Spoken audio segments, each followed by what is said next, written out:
we're all at different stages. So what you're learning today is you're gonna hear what you're ready for. I'm celebrating World Watercolor Month with a new video every day in July. And that means you have time. You have time to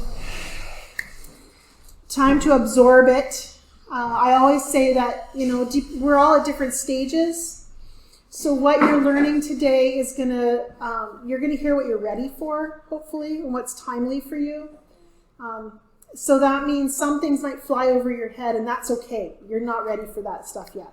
But if you're at the right stage of growth, the things that are flying at you are gonna hit you right here.